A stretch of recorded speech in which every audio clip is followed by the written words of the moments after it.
నిరుద్యోగ యువతకు ఉద్యోగాలు కల్పించడమే కాంగ్రెస్ సర్కార్ యొక్క లక్ష్యమన్నారు ఎమ్మెల్యే గండ్ర సత్యనారాయణరావు. జయశంకర్ భూపాలపల్లి జిల్లా కేంద్రంలో మెగా జాబ్ మేళాను ప్రారంభించారు. జాబ్ మేళాలో 65 కంపెనీలు పాల్గొన్నాయి. దాదాపుగా 10,000 మంది నిరుద్యోగులు ఇంటర్వ్యూలకు హాజరయ్యారు. ఈ కార్యక్రమంలో వివిధ శాఖల ప్రభుత్వ అధికారులు, స్థానిక కలెక్టర్ పాల్గొన్నారు.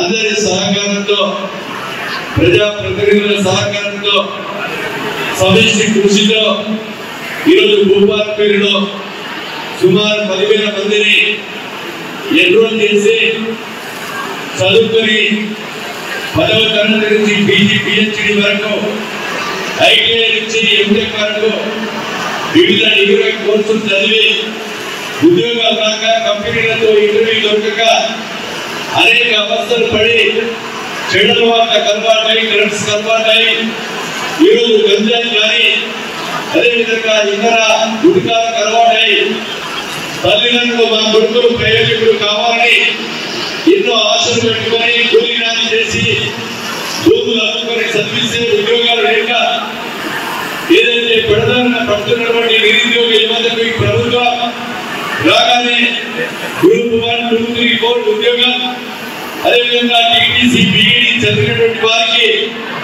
వివిధ శాఖలలో 58,000 మందికి ఉద్యోగాలు కల్పించిన ఒక నియోజకవర్గంలోనే సుమారు 12-13,000 మంది ఇక్కడ నిరుద్యోగ యువత రావడం, నిరుద్యోగ సమస్య బాగా ఉందని గుర్తించి ఈ నియోజకవర్గం నుంచి మీ అందరి ఆశీర్వాదంతో ఎన్నికైనటువంటి మీ శాసనసభ్యునిగా నా ఆలోచనలో ఈరోజు ప్రభుత్వం దృష్టికి తీసుకెళ్లి టాస్క్ కంపెనీ ద్వారా